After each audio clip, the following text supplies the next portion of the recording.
요한계시록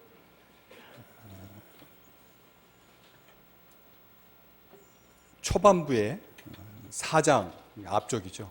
앞쪽에 4장 1절에 이렇게 기록되어 있습니다. 한번 자막을 잠깐 보시면 4장 1절 말씀에 보던 것처럼 내가 하늘에 열린 문이 있는데 하늘에 열린 문을 이 사도 요한이 보게 됩니다. 그리고 나팔 소리 같은 음성으로, 아주 낭낭한 음성으로, 잘 들리는 음성으로, 큰 음성으로, 나팔 소리 같은 음성으로, 분명한 음성으로 이리로 올라와라.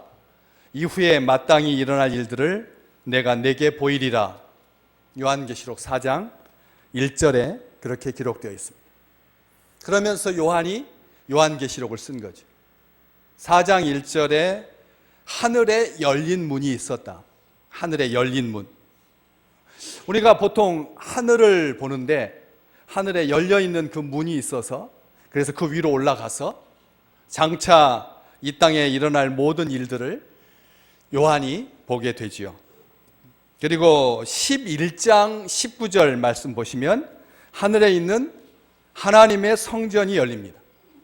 하늘에 있는 문이 열리는 것은 4장이고 11장에서는 하늘에 있는 하나님의 성전이 열립니다.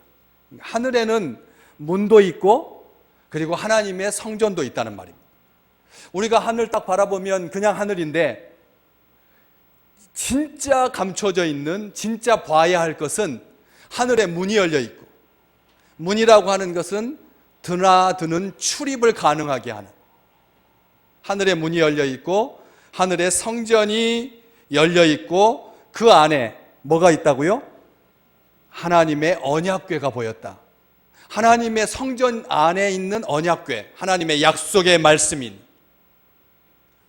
십계명을 기록한 두 돌판과 그리고 광야에서 40년 동안 먹이셨던 만나가 담겨있는 항아리와 그리고 아론의 명예와 권위를 하나님께서 인정하셔서 그의 지팡이에서 살구나무 꽃이 피었던 그 아론의 쌍난 지팡이, 이 세 개가 담겨있는 그 언약궤가 보였다. 하늘에 열린 문이 있었다. 4장. 하늘에 성전이 열려있고 그 속에 있는 언약궤가 보였다가 11장에 기록되어 있습니다. 그런데 15장 말씀에 보면 한번 보실까요? 15장 내가 보니까 하늘에 증거 장막의 성전이 열렸다. 11장에서는 하나님의 성전이라고 기록되어 있는데 15장에서는 하늘의 증거 장막, 하늘의 증거 장막, 하늘의 증거가 되는 장막, 하나님의 집, 성전, 성소, 그 성전이 열렸다라고 기록되어 있습니다. 그런데 오늘 본문 말씀 요한계시록 19장에 보면 내가 하늘이 열린 것을 보았다. 요한은 그렇게 기록하고 있습니다.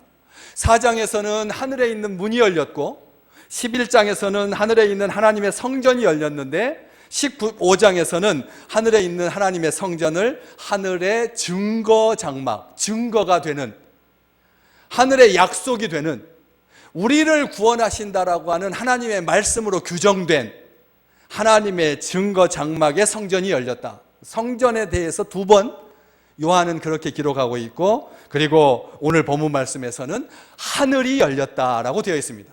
다시 말하면 점점 더 분명해지고 그리고 종말론적이 되는 것입니다.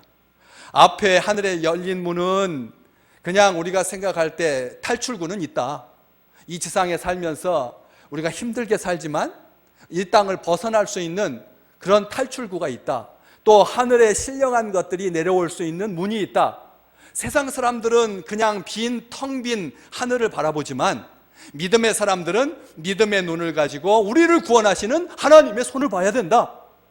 이 지상에 있는 교회가 하늘에도 있다. 하나님의 전에서 하나님을 영화롭게 하고 거룩하다 거룩하다 거룩하다 찬송할 수 있는 진정 본향이 하늘에 있다.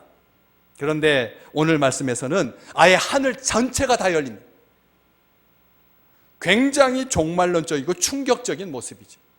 그런데 하늘이 열렸다라고 하는 것으로 끝나지 아니하고 오늘 본문 말씀에 보면 백마와 그것을 탄 자를 봅니다.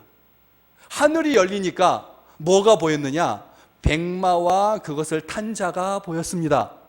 이 하늘이 열려서 보이는 것이 중요한 거죠. 그냥 하늘이 뚜껑 열리듯이 쫙 열렸다. 와, 신기하다. 우리가 이 지상에서 보지 못했던 것이 보이나 보다 하고 호기심을 자아내는 하늘이 열리는 열림이 아니라 열렸을 때 진짜 보여지는 것이 진짜라는 것이죠. 거기에는 흰 말과 그것을 탄 자가 보였다. 백마를 탄 자가 보였다. 마지막 때에 예수 그리스도께서 이 땅에 오실 때 백마를 타고 그 뒤에 14절에 있는 것처럼 하늘에 있는 군대들이 희고 깨끗한 세마포 옷을 입고 백마를 타고 그 뒤를 따라서 이 땅에 다시 오신다. 오실 때는 초라하게 오셨지만, 처음에 오실 때는 아기의 모습으로 오셨지만, 처음에 오실 때는 말구유에 나셨지만, 나중에 최종적으로 우리를 위하여서 오실 때는 어린 양의 혼인잔치를 통해서 이 땅에 고난받고 힘들었고 거룩한 순결을 지켰고 예수의 이름으로 살았던 이 교회의 성도들과 함께 멋진 잔치 후에 하나님께서 다시 이 땅에 오실 때, 그때는 우리가 백마를 타고 세마포 옷을 입고 그리고 예수님의 그 뒤를 따라서 오는 거다, 이렇게 성경은 기록하고 있습니다. 그런데 과거에도 하늘이 열렸던 그런 충격적인 이상을 보았던 선지자가 있습니다. 에스겔 선지자입니다. 성경 말씀 앞에 에스겔서 1장 1절 말씀 한번 같이 볼까요? 내가 그발 강가 사로잡힌 자 중에 있을 때에 하늘이 열리며 하나님의 모습이 내게 보이니. 이스라엘 백성들이 바벨론 나라에 완전히 망했습니다. 아수르에게 한 번 망하고 바벨론에 두 번째 망하고, 그래서 남쪽 북쪽 가릴 것 없이 다 멸망해가지고 다 포로로 끌려가는 그 바벨론 지역의 그발 강가에서 포로 중에 잡혀왔던 에스겔 선지자가 환상을 보는 거지. 그 에스겔 선지자가 어떤 환상을 봤느냐? 그발 강가에서 사로잡힌 자 중에 있었을 때, 포로되었을 때, 노예되었을 때, 종되었을 때 그발 강가에서 하늘이 열리는 충격적인 이상 환상을 봅니다. 그런데 이 그발 강가라고 하는 것이 바벨론에 있는 아주 멋진 능수버들이 우거지고 그 다음에 뱃사람들이 뱃놀이를 하고 어부들이 고기를 잡는 그런 멋진 유유자적한 강 이름이 아닙니다. 그발 강은 이스라엘 백성들이 노예로 잡혀와가지고 자기들이 삽으로 인력으로 기중기도 없이 순전하게 인간의 노동력으로만 파서 만든 운하가 바로 그발 운하였습니다. 강이 아닙니다. 그 노동력의 피눈물이, 그걸 짓다가 얼마나 많은 사람들이 죽었는데, 그 운하를 파느라 그 운하 옆에서 사로잡힌 자 중에 있다가 환상을 봤는데 하늘이 열렸다. 그런데 하늘이 열리는 게 중요한 게 아니라는 거. 본문 말씀에 보는 것처럼 에스겔서 1장 1절에 뭐가 보였다고요? 하나님의 모습이 보였다는 거예요. 자막을 내리십시오. 하나님의 모습이 보였다는 거예요. 하늘이 열리는 게 중요한 게 아닙니다. 하늘이 열려서 봐야 할 것을 보는 게 중요한 거예요. 사랑하는 성도들이, 최종적인 하늘의 열림, 구약시대 때도 열렸었고 그리고 마지막 때도 하늘이 열리는데 목적은 거기에서 하나님의 모습을 봐야 된다는 거예요. 오늘 마지막 하늘이 열리는 요한계시록 19장에서 열렸더니 누가 나타났어요? 백마와 그것을 탄 분이 보였습니다. 백마를 탄 분이라고 하지 아니하고 백마와 그것을 탄 자라고 되어 있습니다. 그냥 백마 탄 자 하면 우리들은 무슨 생각을 하기 쉽습니까? 어렸을 때 소녀 시절에 초등학교 3학년 때 내 신랑은 백마를 타고 오시는 왕자야, 그렇게 꿈꿨던 동화책 속에 나타나는 그 백마를 탄 왕자, 그 백마를 탄 왕자 하면 왕자가 목적이죠. 백마는 백마일 뿐입니다. 그 백마를 탄 왕자가 중요한 거죠. 그렇기 때문에 보통 백마를 탄 왕자 이렇게 표현을 하는데, 오늘 요한이 바라봤던 하늘이 열려서 하나님께서 자기 모습을 보여주시는데 백마를 탄 왕자라고 하지 아니하고 백마와 그것을 탄 자라고 되어 있습니다. 다시 말하면 백마는 그것일 뿐입니다. 백마가 중요한 게 아닙니다. 요한계시록 6장에 보시면 내가 보니 흰 말이 있는데 그 탄자가 활을 가졌고 면류관을 받고 나아가서 이기고 또 이기려고 했다. 요한계시록 6장에 흰 말과 그 탄자 이야기가 나옵니다. 거기에서도 흰 말과 그 탄자 이야기가 나옵니다. 그런데 여기 최종적인 흰 말, 이 백마를 탄 백마와 그것을 탄 자, 그것을 타신 분이 중요한데 그 백마를 타신 분이 어떤 모습이냐고 하면 이름은 충신과 진실이고 그가 공의로 심판하며 싸우더라. 하나님의 거룩하신 의를 가지고 심판하고 싸우시는 분이다. 12절 말씀에 보면 그 눈이 불꽃과 같다. 이글이글 타오르는 시뻘건 그 불빛처럼 그 눈이 감히 쳐다보지도 못한다. 기가 죽어서 주눅이 들어서 오금이 저려서 쳐다볼 수도 없다. 놀랍죠? 무서워. 이 10절 2절까지는 어린 양, 상처받은 양, 일찍 죽임을 당한 것 같은 굉장히 세상에서 고난만 당하고 십자가를 지고 세상을 떠났던 어린 양의 신부를 가장 온전하게 사랑한다는 증거로서 자기 목숨을 내어준 그런 신랑의 모습이 어린 양에 불과했는데 갑자기 11절에 하늘이 열리면서 백마와 그것을 탄 자의 모습은 전사의 모습이고 무섭기 그지없는 아주 놀라운 그런 모습이다라고 하는 것이죠. 머리에는 많은 관들이 있다. 한두 개의 관을 가지고 얄팍하게 조그만 땅덩어리에서 왕처럼 행세하는 그런 얄팍한 군주가 아니라 오고 오는 세대의 그 권세가 땅끝까지 우주까지 이르게 될 놀라우신 그 통치력을 가지고, 그리고 그가 입은 옷은 피 뿌린 옷을 입었다. 피 뿌린 옷을 입었다. 이 피가 옷에 묻었다라고 하는 이 표현은 이 세상에서 심판하실 때 이사야서 63장 2절 말씀 한번 자막을 볼까요? 이사야서 63장 2절 말씀 한번 같이 읽어보겠습니다. 어찌하여 내 의복이 붉으며 내 옷이 포도즙 틀을 밟는 자 같으냐? 라고 선지자가 하나님께 질문을 합니다. 그랬더니 3절 말씀, 만민 가운데 나와 함께한 자가 없이 내가 홀로 포도즙 틀을 밟았는데 내가 노함으로 말미암아 무리를 밟았고 분함으로 말미암아 짓밟았으므로 그들의 선혈이 피가 내 옷에 튀어 내 의복이 다 더럽혀졌다. 이사야서 63장에 장차 오실 예수 그리스도께서, 다시 오실 예수 그리스도께서 옷에 피가 묻었다. 무슨 피냐?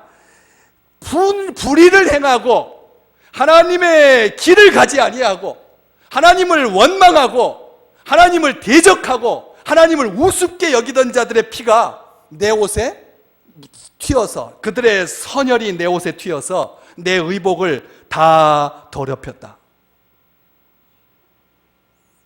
자막을 내리십시오. 그래서 이 옷이 심판하느라고 피가 튀어가지고 피로 흥건하게 적셔져 있다. 무섭죠? 눈은 불같고 그 다음에 옷은 피로 그냥 가득 흥건하게 적셔져 있고, 그리고 또 말합니다. 하늘에 있는 군대들이 그 뒤를 백마를 타고 따라오고, 그리고 15절 말씀이 굉장히 중요한 말씀이죠. 그 입에서 예리한 아주 날카로운 칼이 나왔어. 입에서 칼이 나왔어.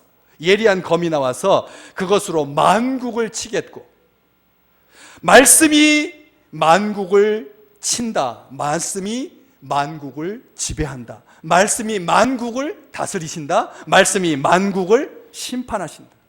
그리고 쇠막대기로, 나무 막대기도 아니고 쇠막대기로 만국을 다스리시며 하나님의 맹렬한 진노의 포도주 틀을 밟으시리라. 이 포도주 틀을 밟는다라고 하는 말은 포도주를 만드는 농사를 말하는 게 아니죠.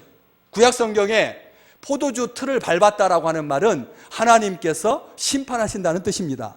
포도주, 자기 집에서 먹을 만큼의 포도주를 만들 때는 사랑하는 딸과 아내와 며느리들이 맨발 벗고 발 다시 잘 씻었죠. 잘 씻고 올라가 가지고 포도주를 밟아서, 그래서 거기에 진 있게 져가지고 조그마한 구멍으로 해서 똘똘똘똘 흐르는 것을 모아가지고 숙성시켜서 포도주를 만드는데, 포도를 짓이겨 가지고 그 구멍으로 나오는 그 액체를 포도즙을 모아 가지고 발효시켜서 포도주가 되는데, 기업 단위로 말할 때, 기업 단위로 할 때, 포도주를 많이 만들 때, 오크통에다가 포도주를 담을 만큼 10통, 20통 만들 때는 어떻게 만듭니까? 사람이 올라가서 짓눌려 갖고 하는 것은 턱도 없지요. 그러니까 위에다가 묵직한 두께가 한 1m쯤 10cm가 넘어가는 그 나무 뚜껑으로 다 덮고, 그 동그란 네모난 포도가 담겨 있는 그 틀에다가 그 뚜껑을 덮은 다음에, 그 다음에 그 위에다가 100kg짜리 돌멩이, 50kg짜리 돌멩이를 눌러 놓으면 어떻게 되나요? 점점 그 무게에 의해서 순도 죽고 계속 압력이 가해지면서 나중에 포도즙이 되어서 내려오게 되는 거예요. 이게 포도주 틀을 밟는다는 뜻입니다. 그냥 포도주를 담아놓는 그 틀을 밟는다는 것이 아니라, 하나님께서 이렇게 한 방울도 남기지 아니하고 다 짜질 때까지 심판하신다라고 하는 놀라운 그림 언어가 포도주 틀을 밟는다는 뜻인데, 마지막 때에 주님께서 이 땅에 오실 때 믿는 사람들에게는 혼인잔치지만 예수님 믿지 않는 자들에게는 불같은 눈동자로 입에서 예리한 검이 나와서 만국을 치시고, 하나님의 진노의 포도주틀, 맹렬한 진노의 포도주틀, 불같이 타는 그 진노의 포도주틀을 밟으시고 그렇게 심판하시는 분으로 다시 오신다는 말씀입니다. 사랑하는 성도들이여, 우리는 무한정 다람쥐 쳇바퀴 돌듯이 돌아가는 끊임없이 반복되는, 천년이고 만년이고, 아이들이 태어나서 그 다음에 돌잔치하고, 그 다음에 사춘기 겪고, 그 다음에 대학에 가고, 진학한 다음에 직장을 얻고, 그리고 시집장가 가고, 또 그 세대가 가면 또 다른 세대가 태어나서 또 축복을 받고 하는 무한 반복의 따분한 그런 역사가 아니라는 겁니다. 분명히 요한계시록은 우리에게 어린 양의 혼인잔치 그 이후에 하나님의 진노의 심판이 있을 것을 계속 강조하고 있는 것입니다. 혼인잔치 때문에 모든 것은 다 용서받고 그냥 모든 것이 다 좋은 거지, 사람이 하나님께서 사랑하시고 하나님께서 기뻐하시는 이렇게 해피엔딩 끝나야지, 그런 말씀이 아니라는 것이지. 마지막 때에 주님께서 다시 오시는데, 오실 때는 어린아이의 모습으로, 연약한 모습으로 몇 명만이 볼 수 있게 오셨지만, 마지막 최종적으로 다시 오실 때는 백마를 타고 옷이 붉은 피로 적셔져 있는, 그 입에서 칼이 나오는, 눈에서 불같이 그림이 그려지십니까? 도대체 우리 주님하고는 전혀 상관이 없어 보이는, 그래서 많은 사람들이 이 본문을 어려워합니다. 예수님의 모습이 아니라는 거죠. 예수님의 모습은 선한 목자이시고 예수님의 모습은 온유하고 겸손하신 모습인데 왜 다시 오실 때는 이렇게 전사의 모습으로 오셔야 되느냐? 그래서 이것은 예수님 아니다, 이렇게 해석하는 그 해석도 만만치 않게 많은 본문이 바로 오늘 본문 말씀입니다. 그런데 이게 이 백마와 그것을 탄 자가 우리 주님이라고 하는 것을 어떻게 알 수 있느냐면, 4번이나 나오고 있는 아주 독특한 표현이죠. 예수님의 이름 이야기가 나옵니다. 이름, 예수님이 이 땅에 처음에 오실 때는 하나님께서 직접 지어주셨거든요. 뭐라고요? 예수라고. 예수라고 하는 뜻이 무엇이죠?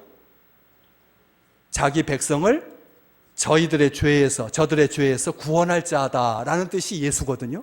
예수라고 하는, 지저스라고 하는 그 예수라고 하는 이름이 자기 백성의 죄에서 구원해 주실 그런 분이라고 하는 뜻으로 오셨는데, 마지막 때에 다시 오실 때는 이름이 4개입니다. 이름이 4개라고 하는 말은 감춰지지 않는다는 거예요. 이름이 4개라고 하는 말은 이제는 확실하다는 겁니다. 또 다른 어떤 구세주가, 아니면 또 다른 어떤 심판주가, 아니면 또 다른 어떤 하나님이 다른 이름으로 오시는 것이 아니라 유일하신 이름, 놀라우신 이름, 확실한 이름, 만방에 있는 모든 사람들이 다 알 수 있는 이름으로 그렇게 오실 것이라고 했는데, 오늘 함께 불렀던 찬송가 80장, 천지에 있는 이름 중 귀하고 높은 이름, 주 나시기 전에 지으신 구주의 이름 예수.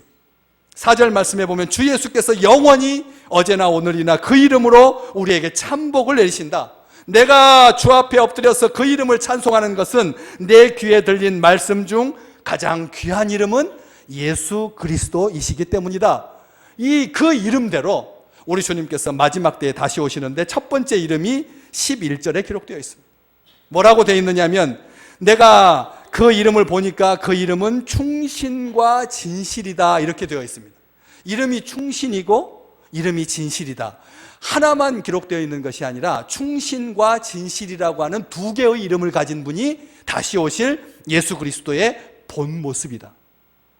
충신과 진실, 충신하니까 우리가 악신도 있고 나쁜 배신자도 있고 간신도 있고, 그리고 끝까지 충성을 다한 신하, 그래서 충신이라고 이해하기 쉽습니다. 그 말 아닙니다. 여기에서 충신이라고 하는 말은 영어의 faithful입니다. 무슨 뜻입니까? 충성한, 충성이라는 뜻입니다. 그래서 원래 이 성경 본문대로 번역을 하자면 충성과 진실이 맞습니다. 근데 충신과 진실 해놓으니까, 봐라, 이 백마와 그것을 탄 자는 충신이다. 충성을 바쳐야 하는, 주군 앞에 충성을 해야 하는 그런 장군 아니면 부하, 천사장이지 하면서 이렇게 오해를 한다는 것이죠. 아니라는 말씀입니다. 충성과 진실, 오늘 한글 성경에는 충신과 진실로 되어 있는데 충성스럽고 진실한, 참되고 진실한, 이라는 뜻입니다. 다시 오실 우리 주님의 이름이 충성스럽고 신실하신 분이다. 우리 다시 오실 우리 주님이 참되고 진실하신 분이다. 이게 무슨 뜻일까요? 왜 다시 오실 주님이라면, 여러분 같으면 내가 다시 너희들 앞에 나갈 때 내 이름은 뭐다 라고 자랑할 만한 그 이름은 무엇입니까? 처음에 오실 때는 너희들이 내 이름 갖고 농락을 했고, 내 이름 가지고 장난쳤고, 내 이름 갖고 욕이라, 요즘 아시잖아요. 무슨 일이 있으면 Oh my Jesus, Oh Jesus, 감탄사도 아니고, 그리고 흉측한 놀라운 일을 봤을 때 감탄사로 쓰는 그런 이름으로 전락했습니다. 예수님의 이름이, 우리 좋으신, 우리를 구원하시는 주님의 이름이 사람들이 장난치는 말이 되었다는 거예요. 그렇기 때문에 다시 오실 때 우리 주님께서 가지고 오실 이름은 어떤 이름이어야 됩니까? 맨 마지막에 있는 것처럼, 16절에 있는 것처럼 만왕의 왕이요 만주의 주로다. 마지막 때에 오실 주님의 이름은 만왕의 왕, 만주의 주여야죠. 그게 제일 1번 이름이어야 되죠. 다시 주님께서 이 땅에 오신다면 절대 군주, 그리고 아무도 나를 우습게 여기지 못할 왕 중에 왕, 그런 이름이 1번 이름이어야죠. 그런데 요한은 우리 주님의 첫 번째 이름이 충신과 진실, 충성스럽고 신실하시다 라고 하는 이름을 가졌다는 거죠. 이게 무슨 뜻입니까? 다시 오시는 것도 하나님의 약속대로 다시 오신다는 말씀입니다. 우리 이것을 기억하셔야 됩니다. 다시 오시는 것은 우리 주님께서 지난주 설교 말씀드렸던 것처럼 이스라엘의 혼인에서는 신랑이 1년 가까운 시간 동안 자기 집 본가에 가가지고 신부를 위해서 집을 장만하고, 아버지가 판단했을 때 이제 신부를 데려와도 되겠다 싶은 그 시점에, 아버지만 알고 있는 때에 아들이 다시 와서 그리고 신부를 데려간다. 이게 그 뜻이라고 말씀드렸는데, 그 1년 뒤에 다시 오시는 그 주님, 신랑은 모르는, 아버지만 알고 있는 그 유일한 날, 바로 그날 여호와의 날에 아버지의 뜻대로, 아버지의 약속대로 다시 오시는 분이 우리 주님이시라는 겁니다. 우리는 이것을 기억하셔야 됩니다. 그래서 신앙, 우리 믿음에 예수 믿고 구원받았습니다. 그리고 예수 이름 의지하여서 귀신을 쫓아냅니다. 예수님 이름으로 말미암은 복을 누립니다. 그러나 승천하시고 하나님의 보좌 위에서 우리를 위해서 기도하시고 중보하시고 우리와 함께 계시고, 그리고 다시 오실 것도 하나님의 약속 중에 약속이라는 말씀. 다시 오시는 우리 주님이 하나님의 약속이라는 그것을 신실하게 지키시기 때문에 우리 주님의 이름이 충신과 진실이라는 것입니다. 그래서 종말론자들 때문에, 광신도들 때문에 이 땅에 예수의 이름을 빙자하여서 사람들을 현혹하고 미혹하고 악한 그런 거짓말쟁이들 때문에 다시 오실 것을 자꾸 이야기하는 것에 대해서 두려워하지 말라는 거예요. 예수님께서 다시 오시는 것보다 더 귀한 하나님의 약속을 이루시는 건데, 충성스럽고 신실하게 하나님의 약속대로 다시 오시는 건데, 그 약속을 이단들이 가지고 장난친다고 하여서 우리의 신앙에서 빼놓고 그것을 옆으로 밀쳐놓고 그것은 나중에 죽은 다음에 우리 이 세상 다 떠나고 우리의 자손들도 다 떠나고 하나님께서 하루가 1000년 같다고 했으니까 이제 2000년 이틀밖에 안 지났으니까 1년이라고 하는 시간이 차려면 수억 년이 지나가야 되니까 우리하고는 상관없는 재림신앙 없이 그냥 예수 안에서 복받고 예수 잘 믿고 서로 형제간에 사랑하고 우애 있게 행하고 그리고 봉사하고 섬기면서 살지 아니라는 말씀입니다. 건강한 신앙은 하나님의 최후의 약속을 이루기 위해서 우리 주님께서 다시 오시는 것을 믿는 신앙입니다. 이 여름 우리는 이것을 기억하시죠. 우리 주님의 첫 번째, 다시 오실 주님의 첫 번째 이름이 뭐라고요? 충신과 진실이다. 재림과 관련한 약속, 충신과 진실. 성경에서 충신과 진실은 항상 같이 나오는데 주님께서 다시 오신다는 그 약속과 관련된 말입니다. 그래서 그 이름으로 우리 주님께서 불린다. 두 번째는 12절에 있는데 또 이름 쓴 것 하나가 있으니 백마와 그것을 탄 자의 이름 두 번째 이름은 이것이니 이렇게 하면 설명이 훨씬 쉬운데 뭐라고 두 번째 이름은 앞에다가 요한이 설명하고 있느냐면 또 이름 쓴 것 하나가 있다 이렇게 기록되어 있습니다.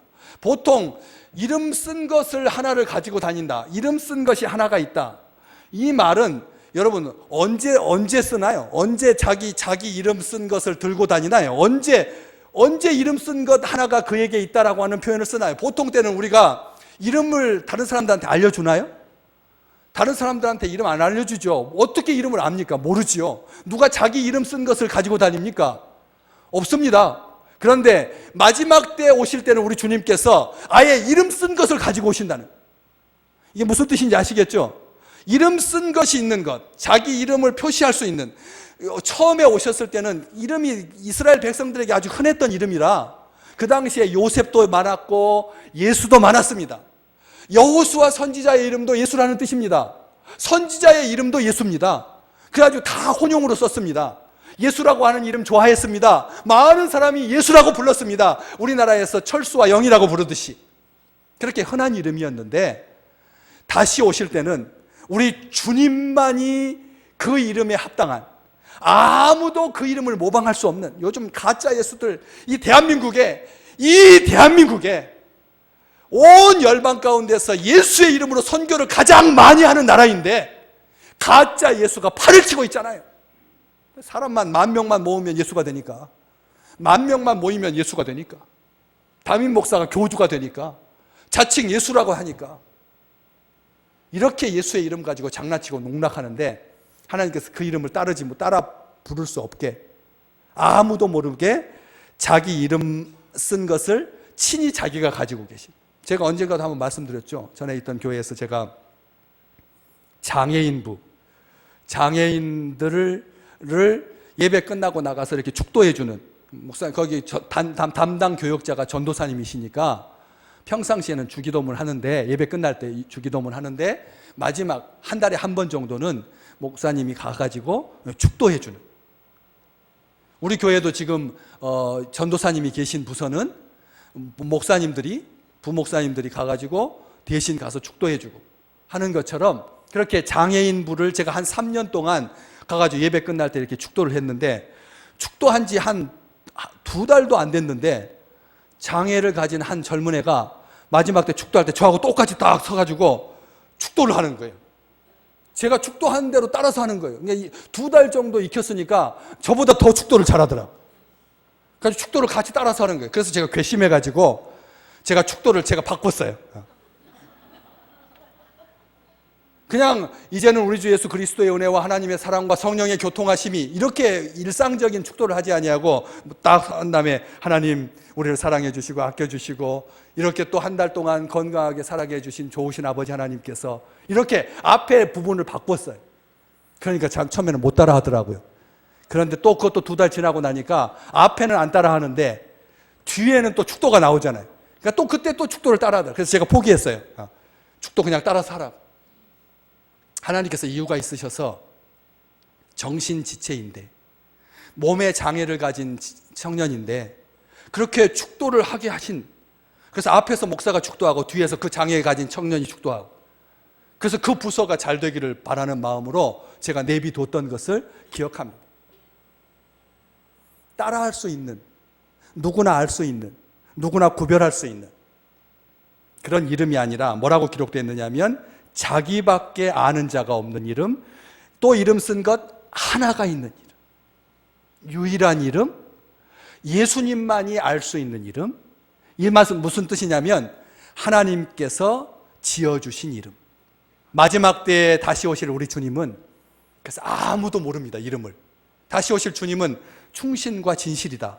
두 번째는 하나님만이 아신다. 약속에 충성스럽고 참되신 분이라는 뜻이기 때문에 충신과 진실이 본 이름은 아닙니다.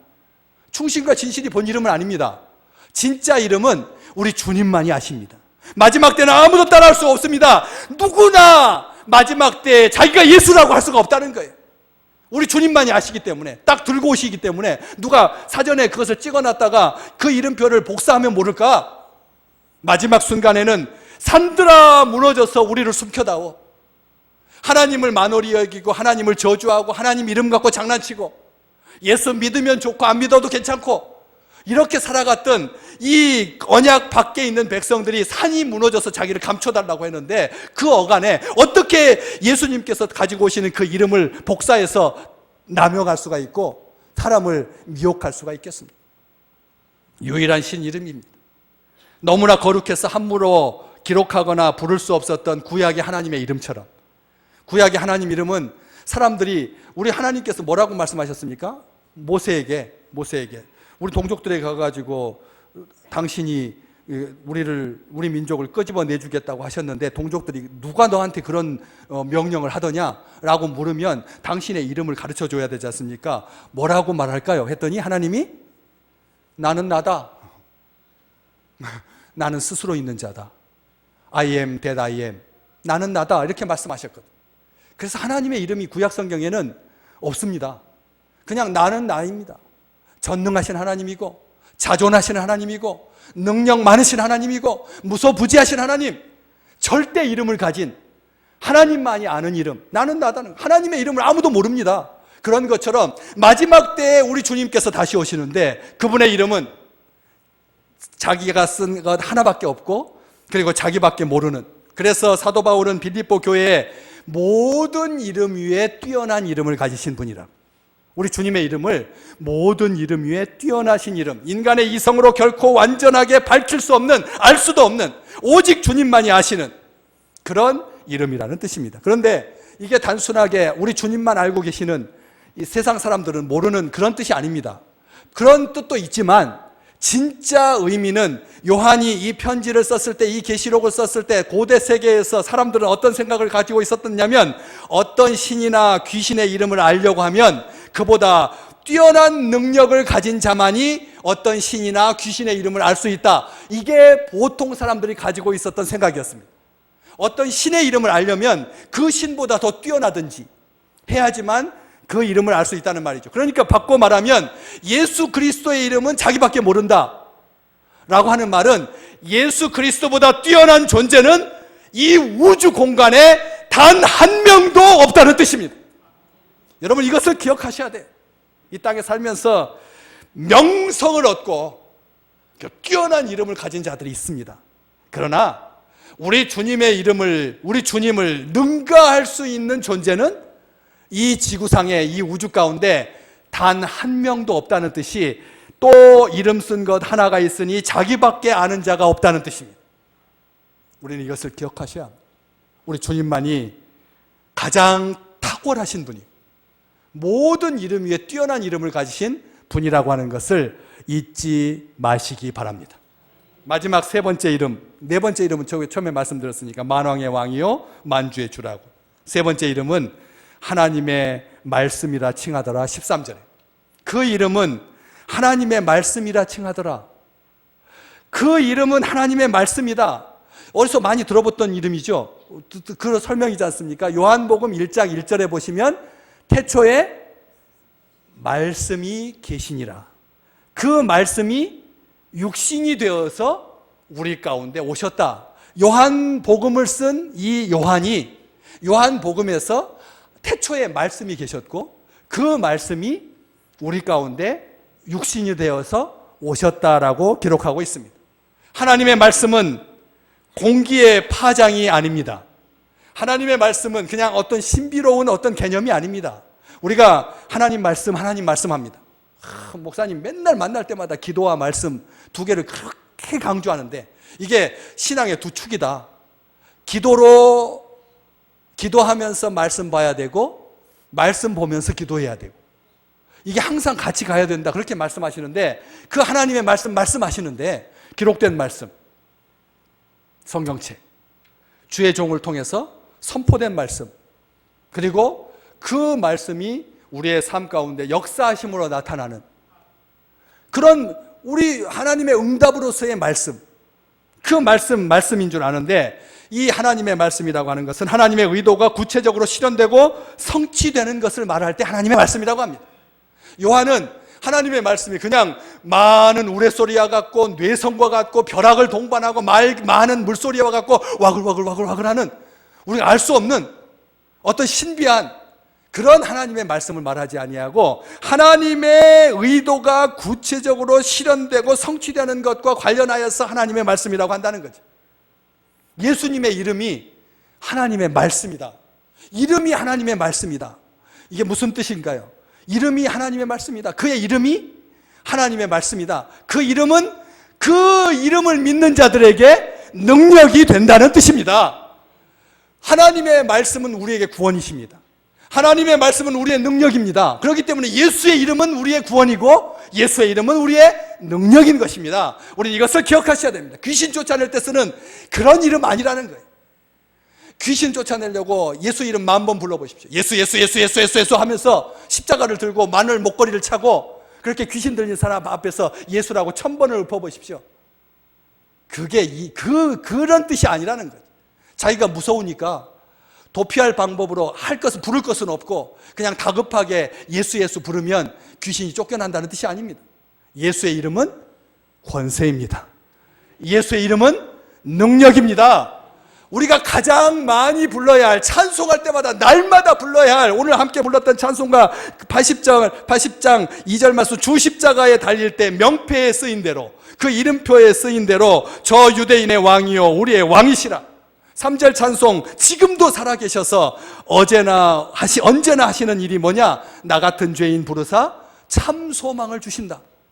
예수 이름 부르면서 우리에게 참 소망이 생기고 예수 이름 부르면서 우리의 믿음이 더욱더 견고해지고 예수 이름 다른 사람 이름 부를 것이 아니라 손주 이름 맨날 불러 3살이면 손주 떠나갑니다. 예. 맨날 손주 하는데 7살이면 지 친구 이름 부르고 할머니는 안중에도 없습니다. 우리는 맨날 그 손주 이름 아들 이름 하는데 진짜 우리가 불러야 할 본질적인 이름이 뭐냐? 예수 그리스도의 이름 하나님의 말씀은 거룩한 목적을 성취하시는 하나님의 뜻이고 하나님의 의지인 것입니다.